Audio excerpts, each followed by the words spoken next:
I didn't show the welding because, as you can see, I'm a pretty shitty welder. I just did it quick and dirty. But this way, my hammer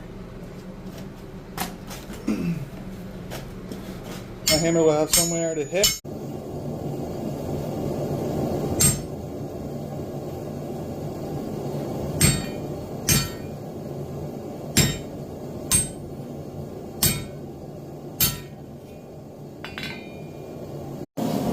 We're making a lead bolt.